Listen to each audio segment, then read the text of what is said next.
Selamat malam, shalom aleem. Puji Tuhan. Sekali lagi Tuhan berikan kita kesempatan untuk beribadah pada malam hari ini. Kita semestinya memaknai setiap ibadah kita dan menghayati setiap ibadah kita dengan sebaik-baiknya. Karena apa? Karena kita sangat singkat ya dalam ibadah ini. Mungkin katakanlah 2 jam kita di sini. Sementara di tempat lain kita begitu banyak waktu. Maka dari saya pribadi, saya selalu berusaha minimal dalam waktu-waktu ibadah kita itu kita konsentrasi kepada Tuhan. Konsentrasi memuji Tuhan, konsentrasi berdoa, menyembah Tuhan. Kenapa? Karena sekali lagi, sebentar lagi kita akan melakukan aktivitas yang lain. Sepanjang hari ini kita sudah beraktivitas. Ya, ada banyak yang kita lakukan. Ya, selama 22 jam katakan, itu aktivitas yang lain. Dan kita diberikan waktu spesial untuk re-youth ya. Dan itu tidak lama teman-teman. Makanya kita gunakan dengan baik waktu ini. Di setiap momen dari awal ibadah sampai pada akhirnya kita manfaatkan dengan baik.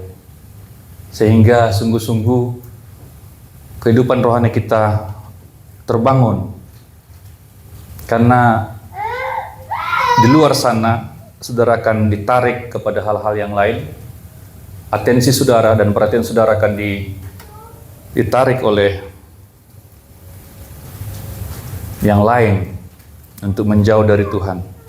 Maka sebagai hamba Tuhan dari tempat ini selalu mengingatkan kita semua supaya kita manfaatkan waktu-waktu ibadah dengan sungguh-sungguh. Sebagai Kristen, dasar iman kita adalah Tuhan Yesus Kristus. Kristus yang telah disalibkan dan mati untuk menebus hidup kita dari dosa kita.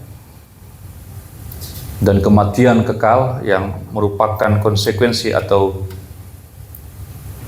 akibat atau sebagai hukuman terakhir dari dosa itu, karena upah dosa adalah maut. Dan Tuhan Yesus Kristus menyelamatkan kita. Ini adalah kebenaran yang kita percaya bersama-sama sebagai seorang Kristen. Dan semestinya kita tidak lagi hidup di dalam dosa. Karena kita tahu bersama bahwa mengapa Kristus mati? Ya, karena dosa. Ibarat ketika kita punya hutang yang banyak, ya, kita melakukan sebuah kesalahan. Misalkan kita sebagai seorang siswa atau mahasiswa, kita makan uang kuliah kita, ya kita jajankan uang kuliah kita atau uang sekolah kita beberapa semester, dan kemudian akhirnya kita tidak bisa lagi menyembunyikan kesalahan itu, dan kita tidak bisa melunasi hutang itu, dan kemudian orang tua akhirnya tahu, dan kemudian orang tua melunasi seluruh uang kuliah kita atau uang sekolah kita. Ya tentu kita sebagai anak akan begitu tersayat, terharu, karena orang tua kita telah menebus semua itu, telah melunasi seluruh utang kita, dan orang tua berkata, jangan lakukan lagi nak ya. Masa kita lakukan lagi besoknya? Kira-kira begitu ya. Orang tua sudah menyelesaikan semua, masa kita ulangi lagi hal yang sama? Tetapi faktanya ada juga hal yang terjadi semacam itu dalam kekristenan kita. Ini yang akan kita renungkan, yaitu seterus salib Kristus. Ya, tentu bukan ini yang Tuhan mau, tetapi kita akan belajar pada malam hari ini seperti apa itu. Ya, kita coba lihat satu bagian firman Tuhan, yaitu Filipi pasal 3 ayat 17 sampai 21. Filipi pasal 3 ayat 17 sampai 21. Kita akan baca secara responsoria. Saya bacakan pertama, nanti saudara ikutin. Yang sudah ketemu katakan amin. Saudara-saudara, ikutilah teladanku dan perhatikanlah mereka yang hidup sama seperti kami, yang menjadi teladan bagimu. Silakan. Karena seperti yang telah Ibu katakan kepadamu, dan yang kunyatakan pula sekarang sambil hari menangis, banyak orang yang hidup sebagai seteru salib Kristus. Kesudahan mereka ialah kebinasaan, ilah mereka ialah perut mereka, kemuliaan mereka ialah aib mereka, pikiran mereka semata-mata tertuju kepada perkara duniawi.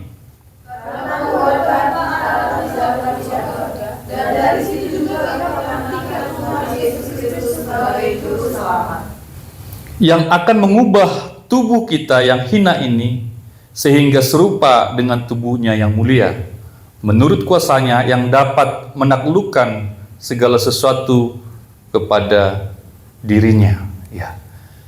Dah ayat pokok kita atau ayat fokus kita, yaitu ayat yang ke-19 ya. Ayat yang ke-9 atau 18 ya, 18.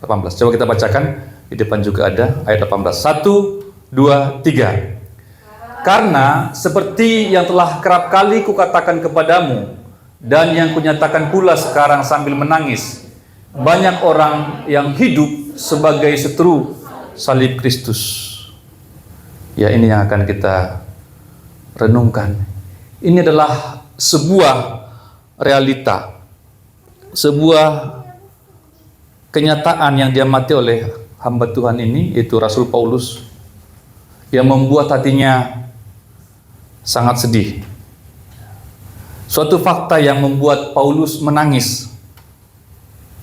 Dan dia katakan sudah berulang kali dia sampaikan hal ini kepada jemaat Filipi. Artinya, Paulus menemukan fakta ini bukan di tengah-tengah orang lain atau orang yang tidak percaya. Tetapi justru Paulus menemukan fakta bahwa banyak orang yang menjadi seteru salib Kristus itu diantara orang-orang yang sudah mengikut Kristus, diantara orang-orang Kristen.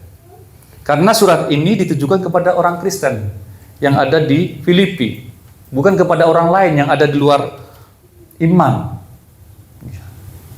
Dan ini kepedihan Paulus, karena dikatakan sudah sering dia sampaikan, sudah kerap kali dia sampaikan hal ini. Artinya sudah sekerap kali dia peringatkan jemaat ini, tetapi sampai ayat ini dituliskan, dia masih menemukan hal yang sama. Ya. Sekarang saya ulangi lagi, dia katakan, banyak orang seteru salib Kristus, hidup sebagai seteru salib Kristus. Banyak berarti bukan sedikit, banyak berarti bukan hanya 3-4 orang. Ya. Banyak juga berarti kemungkinan mayoritas dari jemaat itu hidup sebagai seteru salib Kristus. Bayangkan teman-teman ya, dilayani sekian lama ya, tetapi tetap tidak berubah. Itu kesedihan seorang hamba Tuhan. Dilayani sekian tahun tetapi tetap dalam jalannya, dan dia menunjukkan dirinya sebagai seteru salib Kristus. Seperti saya sampaikan tadi di awal, ketika kita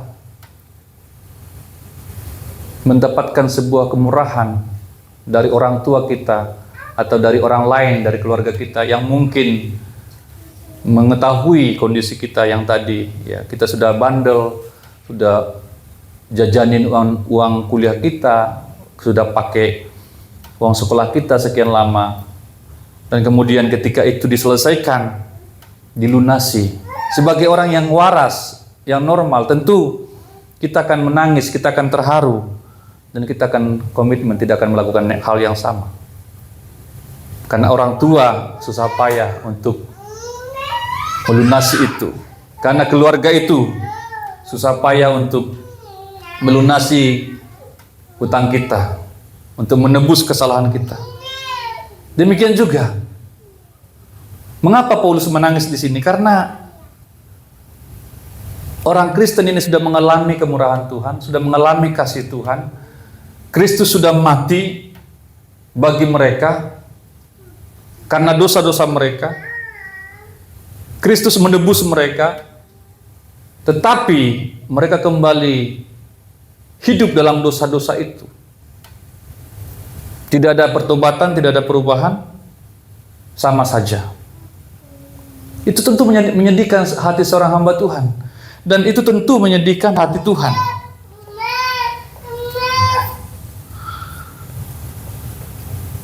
Dia menangis, dia sedih. Karena jemaat ini hidup sebagai seteru salib Kristus. Apa itu, teman-teman? Seperti apa hidup sebagai seteru salib Kristus? Pertama yang disebutkan di sana, ayat 19 itu adalah mempertuhankan perut. Ya. Mempertuhankan perut. Tuhan mereka ialah perut mereka. Tuhan mereka ialah perut mereka. Perut menjadi Tuhan. Ya. Ngeri ya. Perutnya menjadi Tuhannya. Artinya mereka itu menghamba kepada perut. Mereka mengutamakan yang berhubungan dengan perut, dengan makan minum. Ya.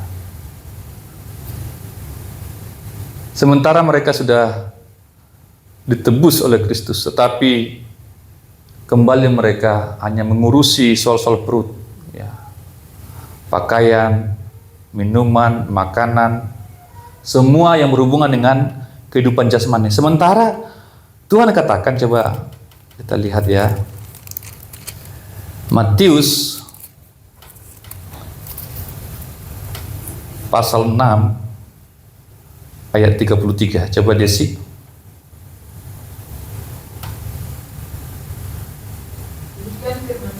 Iya. Tetapi carilah dahulu kerajaan Allah dan kebenarannya. Iya. Maka semuanya itu akan ditambahkan kepadamu. Iya. Ini orang yang sudah ditebus.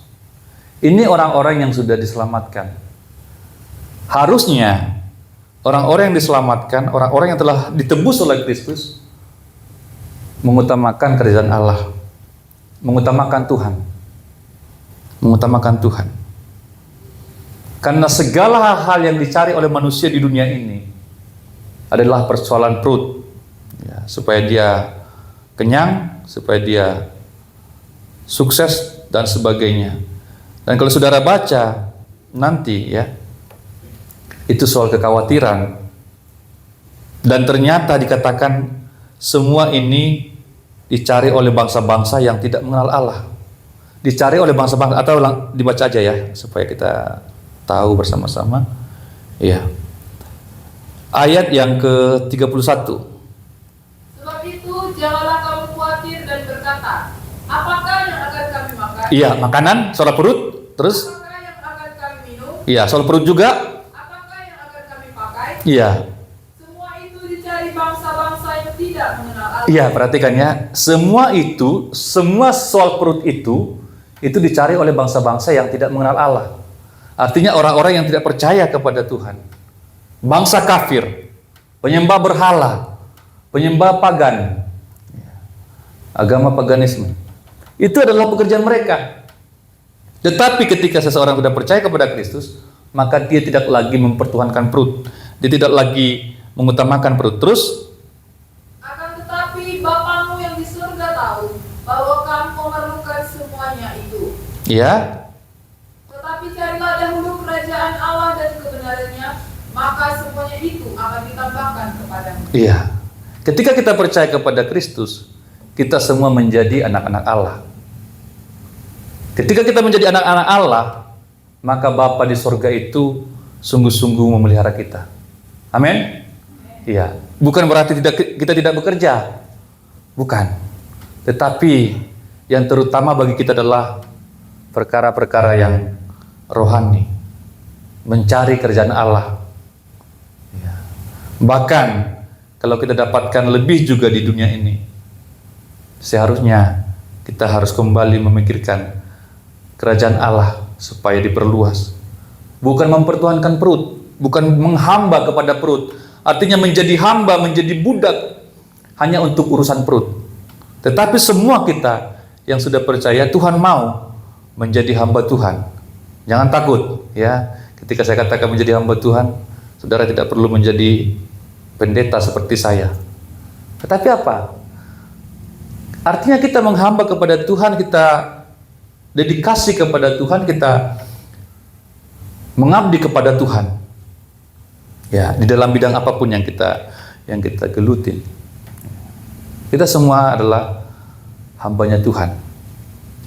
Tuhan itu artinya Tuan.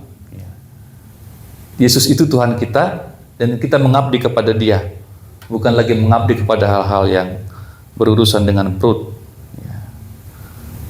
Dan Tuhan pasti akan memelihara kita kalau kita mengutamakan Tuhan. Tuhan pasti memelihara kita. Ini yang menjadi seteru salib Kristus, mempertuhankan perut.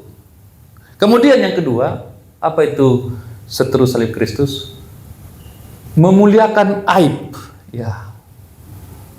Kemuliaan mereka ialah aib mereka. Ini saya renungkan ini ya teman-teman ya. Kok bisa ya ada manusia begini ya? Memuliakan aib mereka. Kemuliaan mereka ialah aib mereka. Ini benar-benar luar biasa ya. Ya. Memuliakan dosa. Memuliakan dosa. Menganggap hal-hal yang memalukan itu mulia. Menganggap mulia hal-hal yang memalukan. Bangga dengan dosa. Iya. Ini seteru salib Kristus.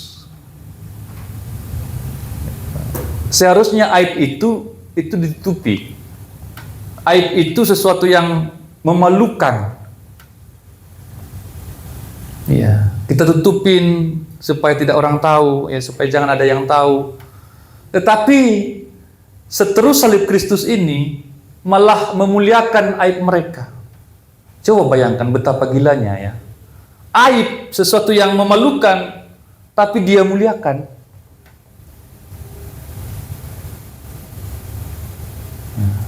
Harusnya seorang yang waras itu malu ketika ada aib. Sama seperti kita ya. Ketika ada sesuatu yang buruk dalam tubuh kita, ya, kita akan usahakan supaya itu jangan terlihat.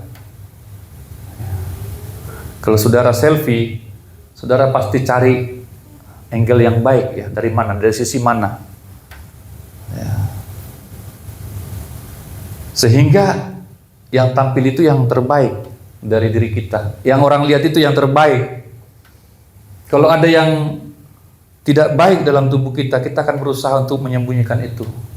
Kalau bisa kita operasi, kita operasi. Sesuatu yang tidak sehat itu kita akan buang. Ya. Itu yang benar. Dan itu yang normal. Tetapi ada orang Kristen. Ya. Sekali lagi saya katakan, ini ditujukan oleh Paulus bukan kepada orang di luar sana, kepada orang yang tidak percaya kepada Kristus, tetapi kepada jemaat Filipi, notabene adalah orang Kristen yang sudah percaya kepada Yesus. Ya. Dan kembali kita baca saat ini sampai kepada kita pada malam hari ini juga kepada kita. Jangan sampai kita seperti yang dikatakan Paulus, menjadi orang-orang Kristen yang bagian yang banyak tadi. Banyak orang Kristen yang hidup sebagai seteru salib Kristus. Supaya jangan kita sampai menjadi bagian dari hal itu, dari keadaan itu. Nah, ini yang indikator bagi kita. Apakah kita memuliakan aib? Apakah kita memuliakan dosa? Ya. Apakah kita menganggap mulia hal-hal yang memalukan? Ya, kita yang tahu. Apakah kita bangga dengan dosa? Tetapi sebagai orang Kristen yang benar, seharusnya ini tidak terjadi pada kita. Hari-hari ini saya perhatikan, saya amati, orang-orang muda tidak lagi malu dengan dosa ya. Orang melakukan dosa secara terang-terangan. Ya, dulu orang lakukan dosa itu tempat tersembunyi, dilihat semua, jangan sampai ada CCTV, jangan sampai ada orang yang tahu ya. Dilakukan di tempat gelap, lakukan di tempat yang tersembunyi. Tetapi sekarang orang sudah mulai terang-terangan melakukan dosa. Dulu ketika ada pasangan-pasangan yang sejenis, mereka masih sembunyi-sembunyi. Jangan sampai orang tahu saya berpasangan dengan sejenis. Jangan sampai orang tahu saya homo. Jangan sampai orang tahu saya lesbi. Tetapi sekarang ini sudah dipertontonkan. Ya, mereka gandengan tangan di depan umum. Mereka ciuman di depan umum. Pasangan sejenis. Mereka mempertontonkan semua itu, mengumbar semua itu. Dan mereka ketawa-ketawa.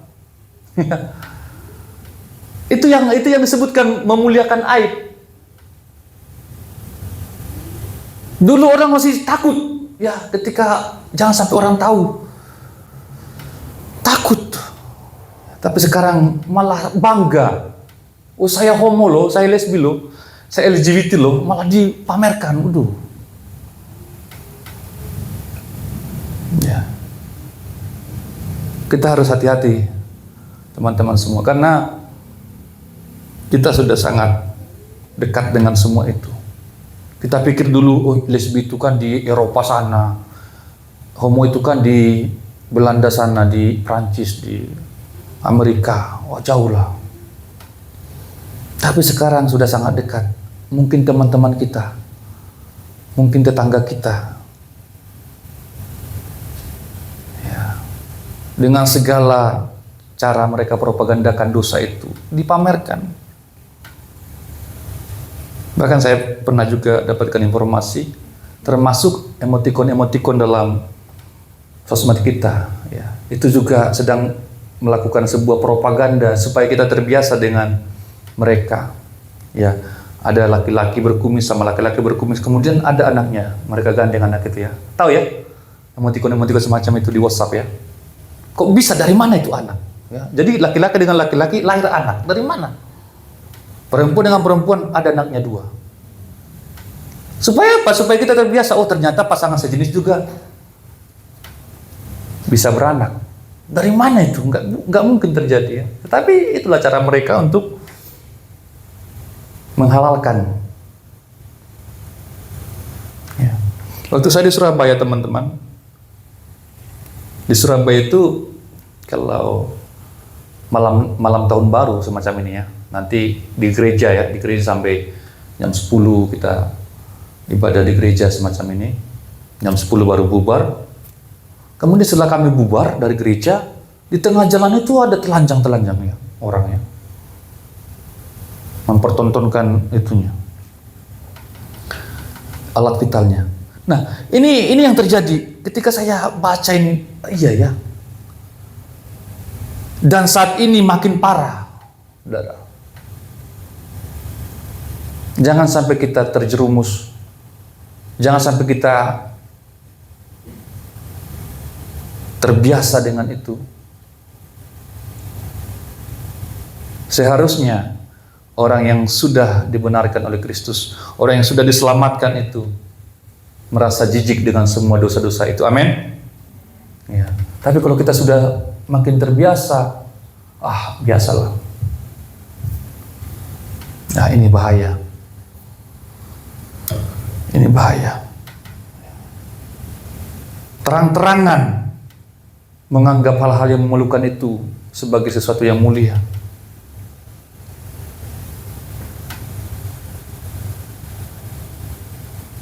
Dunia semakin jahat. Kita harus sadar bahwa dunia ini semakin jahat. Bahkan jangankan tahun ini atau saat ini, di zaman yang lampau saja ya, ketika saya masih kecil, masih masih SMP lah. Ya. Hal semacam ini juga sudah terjadi, yang dilakukan oleh kakak-kakak saya, kakak senior saya ya. Dengan saya SMP waktu itu.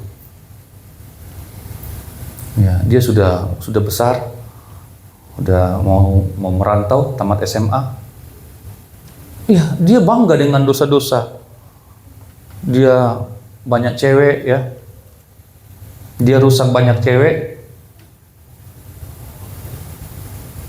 Dan dia koleksi, bayangkan ya gilanya ya. Dia koleksi celana dalam cewek-cewek yang dia rusak. Itu gilanya. Dan dia bangga menyampaikan itu ke kita, adik-adik itu. Ketawa-ketawa. Nah, pada saat itu kita belum tahu apa-apa. Tapi ketika saya ingatin, saya menyampaikan ini, saya kembali teringat itu. Jadi itu orang Kristen, teman-teman. Itu orang Kristen. Bapaknya Sintua, bapaknya kalau Sintua itu di HKBP itu semacam apalah itu? Penatua. Pengurus gereja lah. Yang juga bisa khotbah begini. Iya. Orang Kristen ke gereja, sekolah minggu dari kecilnya, remaja, tetapi kelakuannya begitu. Dan hal-hal semacam itu atau perbuatan-perbuatan semacam ini yang ditegur oleh Paulus di sini, memuliakan aib mereka. Seperti disampaikan tadi, dia menyampaikan itu, dia menceritakan semua dosa-dosa itu dengan bangganya. Saya sudah rusak si A, si B, si I. Saya kumpulkan semua celana dalamnya sekarang di kamar saya. Dia menceritakan ini semua dengan ketawa-ketawa. Betapa jahatnya.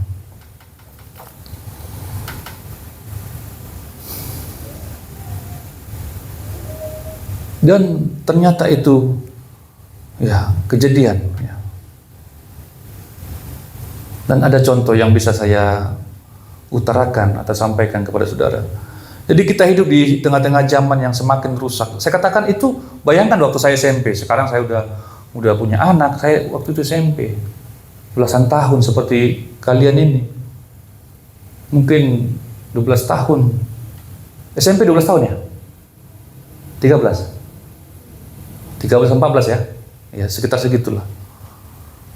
Makanya terutama perempuan-perempuan, cewek-cewek, hati-hati dengan laki-laki predator semacam itu. Ya. Dibuat seperti itu, ditinggal, buat lagi tinggal. Kampung-kampung dia datangin semua, dia pacarin anak cewek, gadis-gadis desa itu, dan ditinggal semua. Kemudian terakhir kali dia mau merantau ya.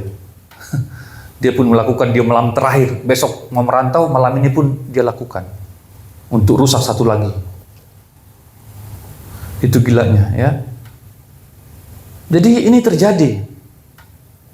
Jangankan sekarang, dulu itu terjadi. Belum ada kemewahan internet, belum ada kemewahan yang kita miliki saat ini, yang bisa kita akses semua di handphone kita atau tablet kita.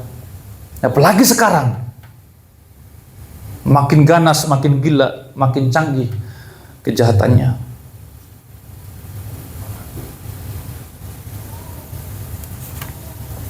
Menertawakan kejahatan, menertawakan kriminal, menertawakan dosa yang harusnya kita muak dengan itu. Ya, itu semua nggak ada lucu-lucunya. Ya, itu semua menjijikkan di mata Tuhan. Ya. Tetapi itulah yang menjadi kemuliaan bagi orang-orang.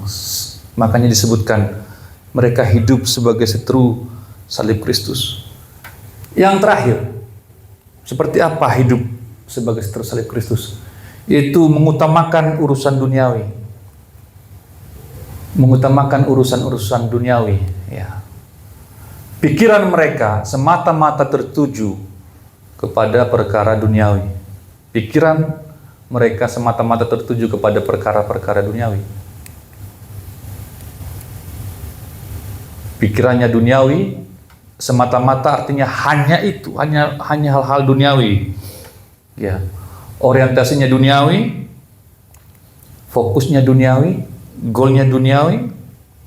Ya, ini orang-orang yang seteru salib Kristus. Tidak pernah memikirkan tentang hal yang rohani, tidak pernah memikirkan ibadah, tidak pernah memikirkan firman Tuhan, tidak pernah memikirkan Tuhan, tidak pernah mengingat Tuhan. Semua yang dipikirkan, semua yang dia lakukan soal-soal dunia. Ya. Semua tujuannya itu duniawi. Ya.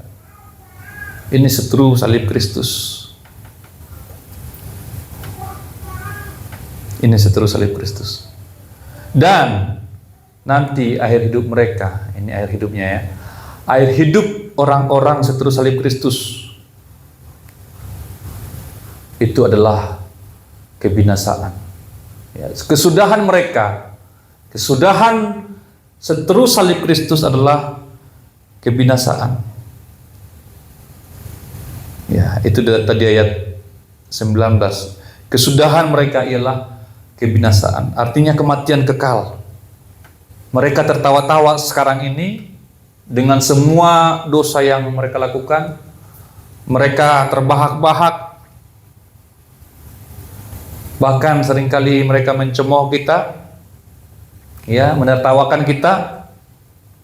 Mana ada itu Tuhan? Mana ada itu surga neraka? Ya. Ngapain kamu ibadah? Ngapain kamu melayani Tuhan? Ngapain kamu sungguh-sungguh berdoa? Nggak ada itu semua. Mereka mengolok kita, mereka mencerca kita, mereka mengucilkan kita, mereka tertawa dengan dosa-dosa mereka. Ya, tetapi pada akhirnya nanti mereka akan binasa. Ya, mereka akan binasa. Tetapi sebaliknya, kita sebagai orang Kristen, saya harap dari tempat ini tidak ada yang menjadi seteru salib Kristus. Amin. Ya, seberapa kita yang ada, jangan ada satu orang pun yang hidup sebagai seteru salib Kristus. Dan kita akan memiliki akhir yang luar biasa. Coba Desi, bantu bacakan tadi. Ya, ayat tadi, ayat 20 dan 21 ya. Filipi pasal 3 tadi. Karena kewargaan kita adalah di dalam surga, dan dari situ juga kita menantikan Tuhan Yesus Kristus sebagai Juru Selamat, Iya. yang akan mengubah tubuh kita yang hina ini, sehingga serupa dengan tubuhnya yang mulia, menurut kuasanya yang dapat menaklukkan segala sesuatu kepada dirinya. Iya. Ini akhir hidup kita sebagai orang Kristen yang sejati, yaitu surga atau hidup kekal. Saat ini kita masih di dunia yang sama, di bumi yang sama. Tetapi jangan lupa, kewarganegaraan kita adalah surga. Kewargaan kita terdapat di dalam surga. Dan kita sedang menantikan Yesus Kristus yang telah naik ke surga. Ya. Ini akhir hidup kita. Ya. Dan sebagai warga kerajaan surga, maka kita juga seharusnya berurusan dengan hal-hal yang rohani, bukan hanya yang duniawi. Ya, bukan hanya. Tetapi saya katakan tadi dan Alkitab katakan tadi, orang-orang seteru salib Kristus itu hanya duniawi.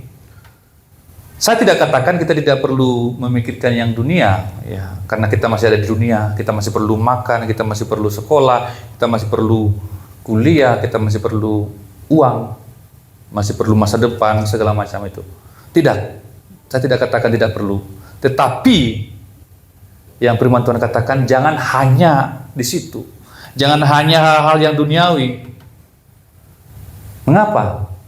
Karena ini, jangan lupa, kita juga adalah warga kerajaan surga. Kita adalah pewaris surga. Maka sebagai warga kerajaan surga, kita juga sedang berurusan dengan hal-hal yang rohani. Kita harus memikirkan perkara-perkara yang rohani, yang lebih tinggi daripada perkara-perkara duniawi ini. Itu sebabnya kita beribadah, itu sebabnya kita bergereja, itu sebabnya kita melayani Tuhan. Karena selain kita warga negara Indonesia, kita adalah warga negara surga. Amin. Iya. maka kita juga punya urusan dengan surga. Warga negara duniawi ya hanya berurusan dengan dunia. Tetapi kita dua-duanya, kita warga negara dunia, warga negara Indonesia masih berurusan dengan dunia di Indonesia ini, tetapi kita juga warga kerjaan surga. Maka kita juga harus mengurusi hal-hal yang Tuhan urus. Ya. Pikirkanlah perkara-perkara yang di atas, di mana Tuhan ada. Itu dalam Kolose ya. Ya.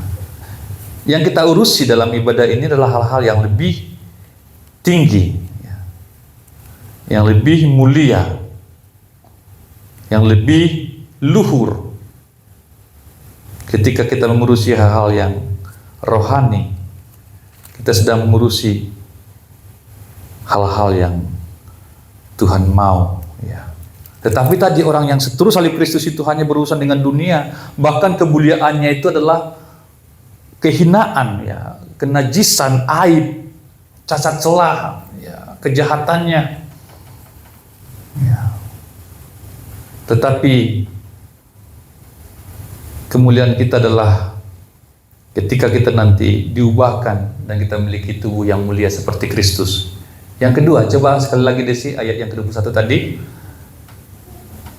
Yang akan mengubah tubuh kita yang hina ini sehingga serupa dengan tubuhnya yang mulia menurut kuasanya yang dapat menaklukkan segala sesuatu kepada dirinya. Iya, yang akan mengubah tubuh kita yang hina ini sehingga serupa dengan tubuhnya yang mulia, sehingga kita memiliki kemuliaan Kristus nanti ya. Tubuh kita ini tubuh yang hina dan akan busuk suatu kali ya. Makin tua ya, makin keriput ya, makin hina. Bahkan ketika kita sudah meninggal ya menjadi tanah. Ya, tapi kita menantikan tubuh yang mulia, tubuh yang tidak dapat binasa, tubuh seperti yang dimiliki oleh Kristus ketika dia sudah bangkit dari antara orang mati, sehingga kita sama mulia dengan Kristus ya. Maka ketika kita sudah percaya kepada Kristus, jangan lagi hidup sebagai seteru salib Kristus ya. Ada sebuah lagu yang sangat viral di antara kaum muda ya. Tak mau ku hidup bagi dunia ini lagi. Tak mau ku hidup bagi dunia ini lagi. Tak ingin kompromi, tak ingin lakukan hal yang dapat dukakan hatimu, hati Tuhan. Amin. Ya. Itu semua yang tadi itu mendukakan hati Tuhan. Ya, mendukakan hati Rasul, mendukakan hati hamba Tuhan, mendukakan hati gembala ketika gembala mendengarkan ada jemaat yang hidup seperti itu, hidup dalam dosa, hidup dalam kenajisan. Itu mendukakan hati, itu memilukan hati ya. Tak mau ku hidup di luar tutur kata firman-Mu yang telah bebaskanku. Yesus, kebenaran-Mu adalah pilihanku. Amin, saudara. Ya, pilih kebenaran. Ya. Hidup ini pilihan dan ada konsekuensi dari pilihan kita. Kalau kita hidup dalam kebenaran, maka konsekuensinya akhirnya adalah kehidupan yang kekal, kemuliaan bersama dengan Kristus. Ada surga yang Tuhan janjikan. Kita akhiri di sini sebagai sebuah proclaiming atau janji kita, ya. Janji kita harus menghindar dari hal-hal yang tadi, ya. Kita bacakan kalimat terakhir ini untuk mengakhiri perjumpaan kita. 1, 2, 3. Saya tidak mau lagi menjadi hidup sebagai seteru salib Kristus. Ya, amin. Ya, ini menjadi janji kita. Dan kita minta kekuatan dari Tuhan untuk bisa melakukan ini. Kita berdoa. Terima kasih Bapak buat firman-Mu yang singkat pada saat ini. Tolong kami Tuhan sebagai kaum muda yang masih memiliki masa depan yang indah, sehingga kami tidak terbawa arus Tuhan. Kami